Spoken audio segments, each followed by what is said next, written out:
Stewardess hears crying in lavatory. When she discovers why, she orders emergency landing. A sound from the bathroom on a cross-country flight gives flight attendant Leslie a terrible fright. Little issue realized that the kid inside will forever change her life. Leslie rubbed her tumble with one hand as she headed to her plane.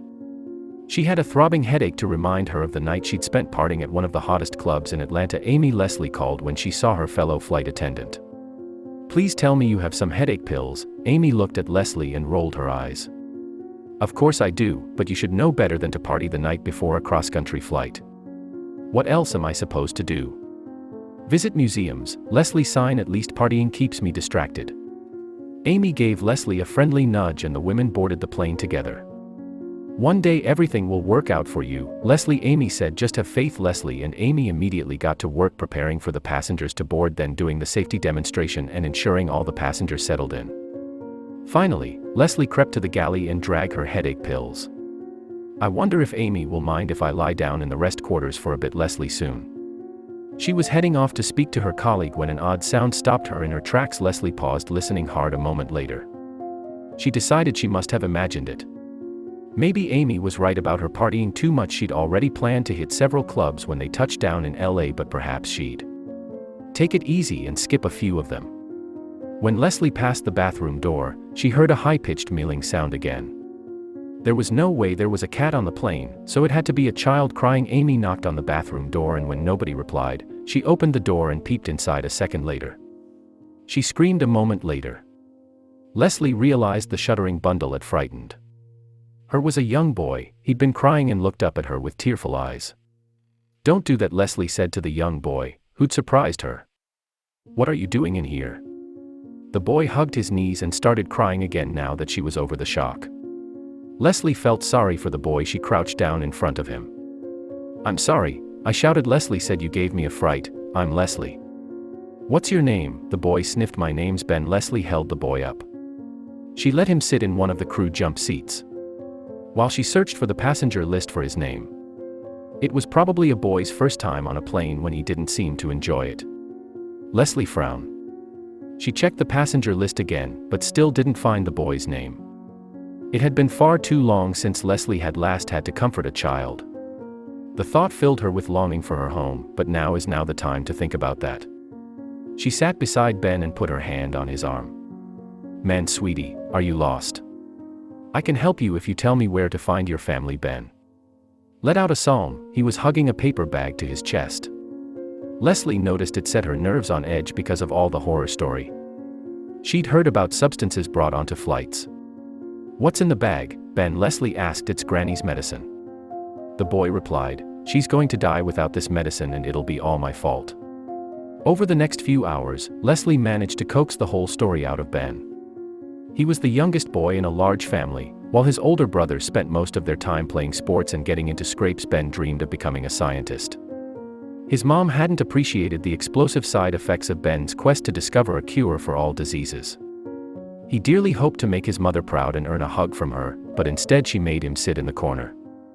"I just want her to look at me with the same love and pride she gives my older brothers when they do well, then some. That's why I stole the bag of Granny's medicine." When Ben's grandmother fell ill, the family decided to visit her in Seattle and bring her medicine. Ben had gotten separated from his family at the airport. He eventually spotted his mother again and followed her onto the plane, but she wasn't my mom, Ben wailed, "and now I'm on the wrong plane. I wanted to be the hero who gave Granny her medicine, but now I'm on the baddie. She's going to die because of me." Leslie had alerted all the relevant authorities when the plane touched down in Los Angeles. She felt terrible for Ben, but was ready to put the whole situation behind her. When she found out about the arrangements the airline made for Ben, Leslie was shocked. She stared at the boy she was now forced to look after and share her hotel room with. This wasn't fair.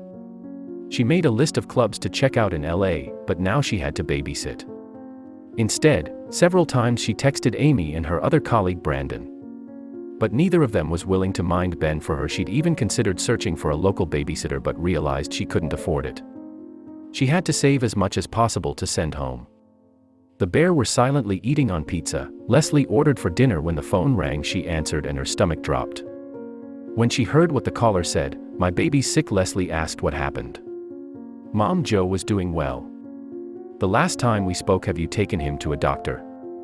Yes, Leslie's mom replied, and she referred us to a specialist. We have an appointment for later this week. He mentioned a genetic disease and they might need you to come in for tests too, since you're his mom, whatever it takes just so long as my Joe gets better, Leslie replied. When she ended the call, Leslie curled into a ball, and when she wished with all her heart, she could wrap her son in her arms, smell his soft curly hair, and tell him everything would be okay. Unfortunately, Joe was far beyond her reach. Her flight schedule hadn't taken her home in over a month, as much as she tried to forget her longing for her son by partying and getting wasted. Nothing could stop her hard for making Miss Leslie. Ben approached and put his hand on her arm. I think you should have these for your journal. Leslie felt another wave of tears coming on as she looked at the bag of medicine Ben offered to her. If I can't see my granny, at least I can help you, Benson. Take them for Joe, so he can be healthy again. I have a better idea. Leslie started typing on her phone. I'm going to get you to your granny in Seattle, Ben. Afterward, I'm going home to Missoula to see my son. Leslie booked a plane ticket for Ben at her own expense.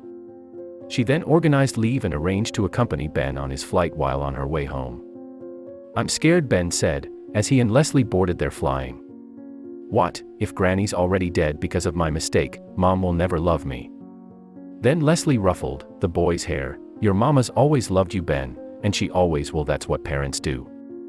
I'm sure she's been very worried and will be happy to see you safe. Ben didn't seem to believe Leslie, even when his entire family rushed forward to hug him when they arrived in Seattle.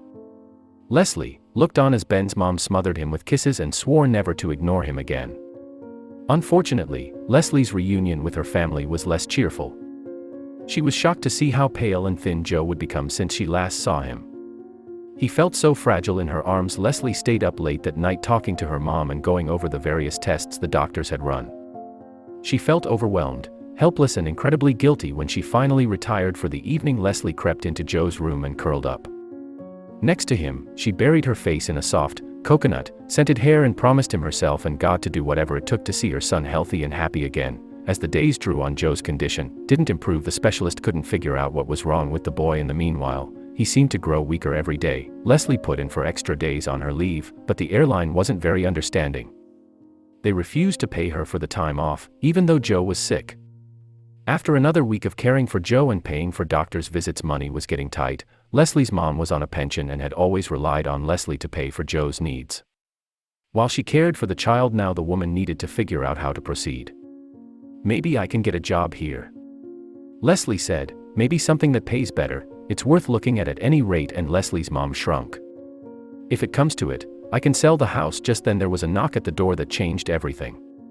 Leslie opened the door and found a familiar face staring up at her. Ben. She noted that a family she recognized from the airport was with him. What's going on? I have something for you and job, and presented Leslie with an envelope. Leslie opened the envelope. Inside was a check. When Leslie saw the amount on it, her jaw dropped. What is this? I can't accept it, she stammered, but Ben insisted and his family said so too, so she used that family to help Joe get better and finally restore herself to a normal life. Forig.